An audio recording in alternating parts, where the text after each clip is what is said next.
2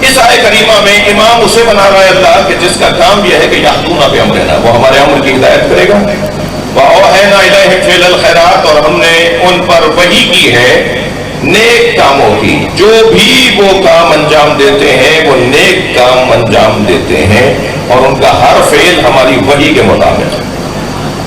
وَإِقَامَ الصَّلَاةِ وَإِيتَاءَ الزَّكَاةِ وَكَانُوا لَنَا عَابِدِينَ، اور یہ لوگ صرف یہ گھرانہ صرف ہمارا بندہ، ہمارے بندے ہیں، یہ کسی اور کی عبادت نہیں کرتے، یہ کسی اور کی پرستش نہیں کرتے۔ یہ آیت کریمہ کا ظاہری ترجمہ ہے۔ عزیزان گرامی، بحث ہے امامت کی۔ اللہ امام اسے بناتا ہے جس کے اندر دو کیفیتیں ہوتی ہیں۔ دوسری آیتیں پڑھ رہا ہوں میں آپ کے سامنے، یعنی یہ بچہ جوان اگر مجھ سے سوال کرے کہ اللہ امام کنہیں بناتا ہے، تو اللہ یا مظلوم کو امام بناتا ہے اور معصوم کو امام بناتا ہے۔ اللہ امام بناتا ہے معصوم کو، اللہ امام بناتا ہے مظلوم کو۔ لہذا سورہ مبارکہ البقرہ کے اندر ارشاد ہوا وَإِذِ ابْتَلَىٰ إِبْرَاهِيمَ رَبُّهُ بِكَلِمَاتٍ فَأَتَمَّهُنَّ قَالَ إِنِّي جَاعِلُكَ لِلنَّاسِ إِمَامًا قَالَ وَمِن ذُرِّيَّتِي قَالَ لَا يَنَالُ عَهْدِ الظَّالِمِينَ۔ ہم نے جب ابراہیم سے امتحان لیا اور ابراہیم اپنے امتحان میں کامیاب ہو گئے تو اللہ نے ابراہیم کی کامیابی پر انہیں جو سند دی ہے وہ یہ کہ ہم تمہیں زمین پر لوگوں کے لیے امام بنا رہے ہیں۔ تو ابراہیم علیہ السلام نے فوراً سوال کیا کہ یا اللہ میری نسل میں بھی امامت؟ تو اللہ نے یہ نہیں کہا کہ نہیں ہوگی یا ہوگی، اللہ نے قاعدہ دے دیا، اللہ نے فارمولہ دے دیا، لا ینال عہد الظالمین، میرا یہ عہدہ امامت ظالموں تک نہیں پہنچے گا۔ یعنی اب جو بھی امام ہوگا وہ وہی ہوگا جو معصوم ہوگا، اس لیے کہ ظالم کی ضد عصمت ہے، ظلم کی ضد عصمت ہے، جو معصوم ہوگا وہ امام بنے گا۔ تو اب ہم جسے امام مانتے ہیں وہ معصوم ہے۔ معصوم کسے کہتے ہیں؟ معصوم اسے کہتے ہیں جس کی زندگی میں گناہ کا گزر رہا ہو، اور لفظ بہتر کرتا ہو، جو گناہ کرتا ہی نہ ہو۔ یہ بھی بہت اچھا جملہ ہے، بہت سے لوگ بولتے ہیں جملہ، مگر میں اس سے بڑا جملہ کہنے جا رہا ہوں، جو گناہ کر ہی نہیں سکتا۔ تھوڑا توجہ چاہوں گا آپ سے۔ معصوم یعنی جو ہم جنہیں امام مانتے ہیں، جنہیں ہم اپنا مولا مانتے ہیں، وہ گناہ کر ہی نہیں سکتے۔ اب یہی جوان کھڑا ہو جائے گا، پرچی بھیج دے گا کہ جو گناہ کر ہی نہیں سکتا، تو اس کا کیا کمال ہے؟ نہ بینا کہے کہ میں نامحرم کو نہیں دیکھتا، ہے میرے ساتھ ہیں آپ تھوڑا سا، نہ بینا کہے کہ میں نامحرم کو نہیں دیکھتا، تو کون سا کمال ہے؟ کمال تو یہ ہے کہ آنکھیں خوب چلتی ہوں اور نامحرم کو نہ دیکھتا ہوں۔ جب آپ مولانا یہ کہہ رہے ہیں کہ وہ گناہ کر ہی نہیں سکتے تو کمال کیا ہے؟ میں جواب یہ دوں گا کہ یہی تو کمال ہے۔ ہمیشہ گناہ کر ہی نہیں سکتے کا جملہ مجبوروں کے لیے استعمال نہیں ہوتا، مختاروں کے لیے استعمال ہوتا۔ جو اپنے ماشاءاللہ جو اپنے وجود پر اتنا تسلط رکھتے ہوں، جو اپنے اوپر اتنا قابو رکھتے ہوں، جو اپنے اوپر حاکم ہو، وہ گناہ کر ہی نہیں سکتے۔ مثال دینے جا رہا ہوں، مجلس ہو رہی ہے، ایک جوان نے کہا مولانا آپ سے پہلے میں ایک کلام پڑھوں گا، ایک قصیدہ پڑھوں گا۔ میں نے کہا بیٹا دکھاؤ گے کیا پڑھو گے؟ میں اپنے ان ذاکرین سے جو میرے سارے مجھ سے زیادہ اہل بیت کے قریب ہیں، اپنی سچائی کی، اپنے گلے، اپنے محنت کی بنیاد پر، اپنے جو ریاضت ہے اس کی بنیاد پر، میں ان تمام ذاکرین سے بھی اور خطباء سے بھی اور ممبر پہ آنے والوں سے گزارش کروں گا کہ یہ جو نئے پڑھنے والے آ رہے ہیں نا، یہ خود سے آپ کو استاد اگر نہ مانے تو آپ خود سے ان کے استاد بن جائیں، اس لیے کہ یہ کسی کو استاد مان نہیں رہے۔ پہلے بے استادہ جسے کہتے تھے نا، تو اس پہ تنقید ہوتی تھی وہ کہ بھائی یہ بے استادیں ہیں، کہ کوئی استاد ہی نہیں ہے، اور آج تو بڑے فخر سے کہتا ہے نہیں میرا کوئی استاد نہیں ہے۔ ارے بھائی تم اپنے آپ کو برا کہہ رہے ہو، یہ جس کا کوئی استاد نہیں ہے وہ ترقی نہیں کرے گا، وہ 50 غلطیاں کرے گا بغیر استاد کے کام کرنے والا۔ اور پہلے استادی اور شاگردی کا نظام تھا اور اب بھی ہے، لیکن یہ تعداد بڑھ رہی ہے نسبتاً کہ جن کا کوئی استاد ہی نہیں ہے. تو یہ جو بے استاد آ گئے ہیں نا ہمارے یہاں پڑھنے والے، وہ ہر فیلڈ میں ہیں، صرف ممبر اور ذاکرین میں نہیں ہے، نوخانی میں بھی ہے، منقبت خانی میں بھی ہے. اب تو یہاں پر گوگل استاد ہے، اب تو یہ سوشل میڈیا استاد ہے. 4 آدمیوں کا کلام سنا اور ایک مرتبہ پڑھنا شروع کر دیا. اب انہیں پتہ ہی نہیں ہے کہ یہ مصرع پڑھنا ہی نہیں تھا، انہیں پتہ ہی نہیں ہے جملہ بولنا ہی نہیں تھا. استاد نے بولا تھا، انہوں نے کہیں سے سوشل میڈیا سے کلام اٹھا لیا. انہوں نے مثال کے طور پر اس وقت میں ان کا کوئی جونیئر بیٹھا تھا، اس کا نام لے کر پکارا. انہوں نے پڑھتے ہوئے اس سینئر کا نام ایسے ہی پکار دیا جیسے انہوں نے جونیئر کا کہہ کر پکارا تھا. تو انہیں نقل کے لیے بھی تو عقل چاہیے نا. تو بعض لوگوں کے پاس نقل تو بڑی اچھی ہے، عقل نہیں ہے. تو میں گزارش کروں گا اسے تنقید نہ سمجھا جائے، اسے مشورہ سمجھا جائے کہ جو لوگ نئے پڑھنے والے آ رہے ہیں نا، ان کا اگر کوئی استاد نہیں ہے تو آپ خود ان کے استاد بن جائے. بیٹا ہمیں دکھا دیا کرو، ہم سے سن لیا کرو، ہم سے پوچھ لیا کرو. بعض لوگ تو جو کلام لے کر آتے ہیں وہ سارے ہی پڑھنا ایسا سمجھتے ہیں جیسے اگر کوئی قرآن کی طرح کوئی شعر چھوڑ دیا تو کوئی آیت چھوڑ دی. بعض اوقات ماحول ایسا نہیں ہوتا، علاقہ ایسا نہیں ہوتا، ہم جہاں پڑھ رہے ہوتے ہیں وہ ایسی جگہ نہیں ہوتی، ہمیں 2 شعر چھوڑنے پڑتے ہیں وہاں پر. مثلا میرے پاس ایک جوان آ گیا، مولانا آپ سے پہلے میں کلام پڑھنا چاہتا ہوں. میں نے کہا بیٹا کیا پڑھنا چاہتے ہو؟ کہنے لگا یہ. میں نے کہا مجھے دکھاؤ. اب جب اس نے کلام دکھایا تو ایک مصرع ایک پہر میں، دوسرا مصرع دوسری پہر میں، ایک شعر ایک وزن میں، دوسرا شعر دوسرے وزن میں، اور کہیں حرف ربی کا قافیہ تو کہیں صحیح قافیہ، تو کہیں الفاظ کی نشست اچھی نہیں اور کہیں گھوڑا کلام. تو میں نے الجھ کے پوچھا یہ کلام کس کا ہے؟ تو اگر فرض کیجئے وہ یہ کہے کہ یہ میر انیس کا کلام ہے، تو میں بے ساختہ کہوں گا نا کہ میر انیس ایسا کلام کہہ ہی نہیں سکتے. کیوں میر انیس ایسا کلام کہہ ہی نہیں سکتے؟ میر انیس کا، مرزا نبیر کا، جوش ولی آبادی کا اپنے ادب پر اتنا تسلط ہے کہ وہ گھونڈا کلام کہہ ہی نہیں سکتے. اہل بیت کو اپنے وجود پر اتنی حاکمیت ہے کہ وہ گناہ کر ہی نہیں سکتے.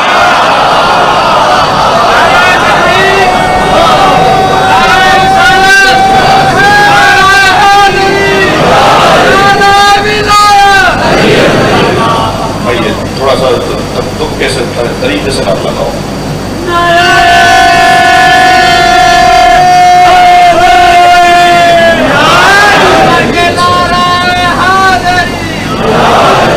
جناب امیر کا فرمان ہے میرے ذکر میں بولو تاکہ پہچانے جاؤ.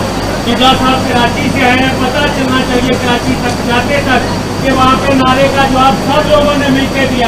حسین کا بابا، حسین کا بابا، بابا کا بہر، بابا کا شوہر، بلیا نے پکارا، نبیا نے پکارا، جبریل کا ٹیچر، سرکار کے والو، علی کل ماشاء اللہ. میں اپنے مضمون کو ایک منزل دے رہا ہوں. اللہ جنہیں امام بناتا ہے ان میں اللہ نے کچھ معیار رکھے ہیں، اور ہمیں فخر یہ ہے کہ ہم جن کے دروازے پر بیٹھے ہیں وہ وہی امام ہیں جنہیں اللہ نے امام بنایا. ہم اپنے ہاتھ کے بنائے ہوئے لوگوں کو اپنا بڑا نہیں مانتے. بہت روشن بات ہے. اچھا ایک تو آیت یہ ہے حضور جو میں نے آپ کے سامنے پڑھی، ایک اور آیت بھی سورہ سجدہ میں اسی لہجے کی ہے. وَجَعَلْنَا مِنْهُمْ أَئِمَّةً يَهْدُونَ بِأَمْرِنَا، اور ہم نے ان میں سے کچھ کو امام بنایا ہے. اچھا ان میں سے کچھ کو امام بنایا ہے، یعنی امام تو 12 ہیں مگر جن میں سے بنایا ہے وہ 12 سے زیادہ ہے. یہ قرآن کی آیت ہے بھائی، اس سے تو کسی کو بھی اختلاف نہیں ہو سکتا نا. وَجَعَلْنَا مِنْهُمْ، ہم نے ان میں سے کچھ کو امام بنایا ہے. اللہ جن میں سے 12 کو امام بناتا ہے، ان میں سے ایک کا نام عباس علمدار.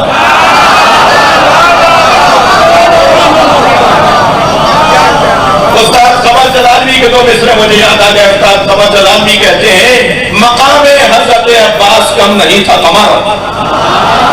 بھائی تھوڑی گردن ہلا دینا، بات جا رہی ہو تو. مقام حضرت عباس کم نہیں تھا قمر، پلاتی دودھ جو زہرا امام ہو جاتے.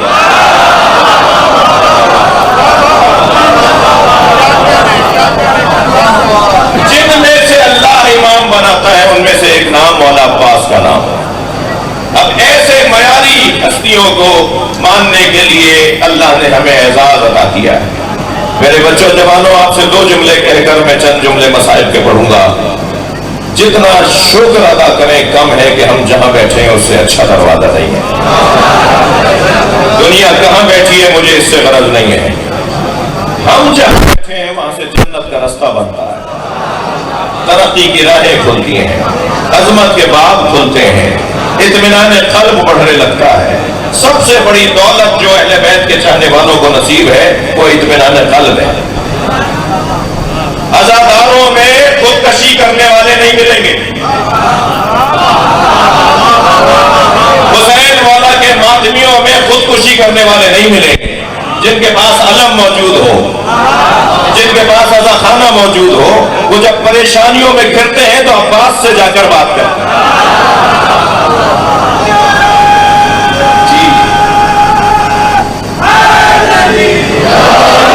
پریشانیوں میں گھیر کے پنڈا لگانے والے اور لوگ ہیں، اور پریشانیوں کو پریشان کرنے والے اور ہیں۔ جو مشکلات کو مشکل میں ڈال دیں وہ وہی لوگ ہیں جو نعرہ حیدری لگاتے ہیں۔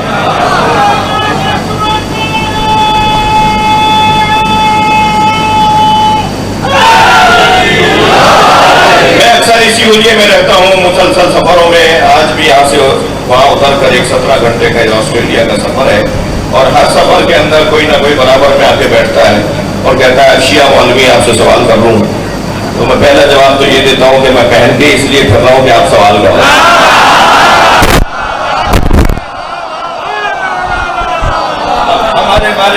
ہمارے بارے میں خود سے فیصلے کرتے ہیں، ہم سے نہیں پوچھتے۔ کالے کپڑے میں پہنتا ہوں، جواب یہ دیتے ہیں۔ بھائی جو پہنتے ہیں وہی جواب دیں گے نا کہ ہم کیوں پہنتے ہیں۔ جی ماتم ہم کرتے ہیں، جواب وہ دے رہے ہوتے ہیں کہ بدعت ہے۔ ہم ماتم کر رہے ہیں نا، دلیل بھی ہم دیں گے نا، ہم سے پوچھیے تو صحیح۔ اور جب ہم سے آپ پوچھ لیتے ہیں تو گھبراہٹ پڑ جاتی ہے، خبردار ان سے مت ملنا، شیعہ ہو جاؤ گے۔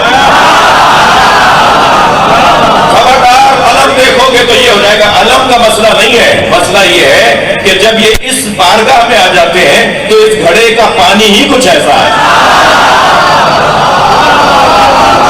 کہ یہ پھر وہ ذائقہ لے کے جاتے ہیں جسے بار بار لینے کا مزہ آتا ہے۔ وہ ایک بہت میرے سامنے کی بات ہے، ایک آفس کے اندر ایک اداروں کے لوگوں کے درمیان کہنے لگے جی یہ جلوس ہماری گلی سے نہیں گزرے گا۔ انہوں نے کہا جی 1 گھنٹے سے زیادہ نہیں رہتا آپ کی گلی میں، جلوس تو یہ 24 گھنٹے کا ہے۔ خدا نے دیجیے کہنا نہیں، یہ 1 گھنٹے کی بات نہیں ہے، یہ 1 گھنٹے حسین حسین بولتے ہیں، سارے سال ہمارے بچے حسین حسین بولتے ہیں۔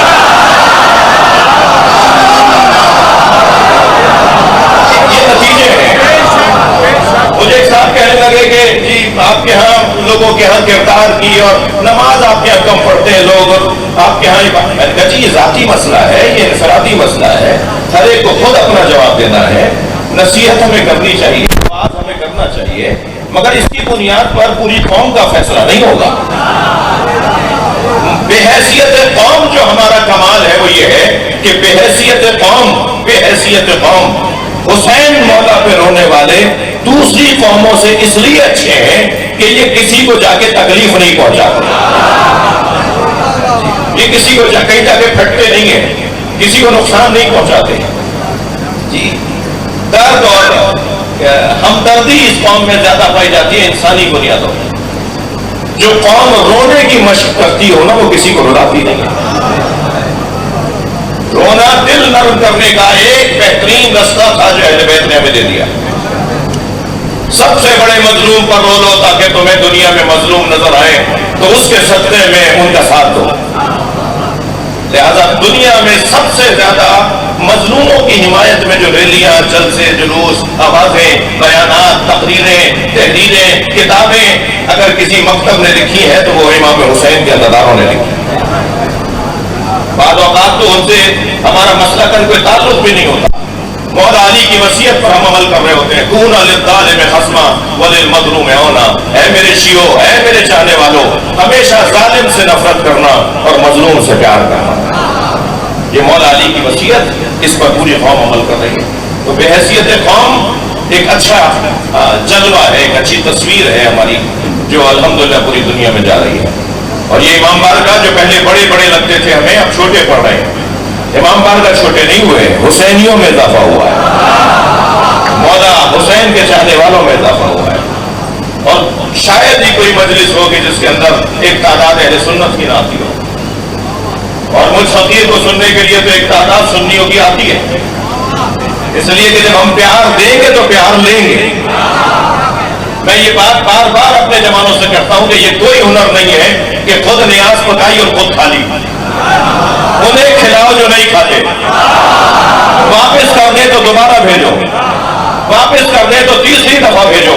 ممبر پر بیٹھ کر قسم کھا کر کہتا ہوں چوتھی مرتبہ ان کی طرف سے نیاز آئے گی کہ ہم بھی نیاز کرتے ہیں. اخلاق سے بہتر تبلیغ نہیں ہے، رویوں سے بہتر تبلیغ نہیں ہے. ہم میں سے سب اہل بیت کے پیغام کے مبلغ ہیں، جو جہاں جس کیفیت میں ہے حسین مولا کا پیغام پہنچائے. جب کالے کپڑے پہن کے میں اور آپ بازار میں نکلتے ہیں نا تو ہمیں دیکھ کر لوگ پہچان لیتے ہیں کہ یہ حسین کے ذکر کا سفیر جا رہا ہے.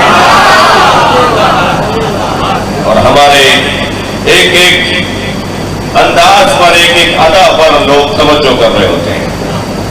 پورا شہر کہے کہ ان سے سودا خریدنا والی والے ہیں، جعلی مال نہیں بیچتے. پورا علاقہ بولے کہ ان کے پاس امانت رکھو، وہ عزادار ہے، وہ خیانت نہیں کرتا. الحمدللہ یہ کیفیت ہمارے ہاں بہتر سے بہتر ہوتی چلی جا رہی ہے. میرے بات پڑھنے والوں کی تعداد ہے. عزیزو، میں ممنون ہوں آپ کا کہ آپ نے مجھے برداشت کیا، اور ممنون ہوں اپنے بھائی عمران کا کہ وہ مسلسل اس بات کی خواہش رکھتے تھے کہ میں اس جلسے میں، اس مجلس اعظم میں حاضر ہوں. آج کا دن بڑی قیامت کا دن ہے.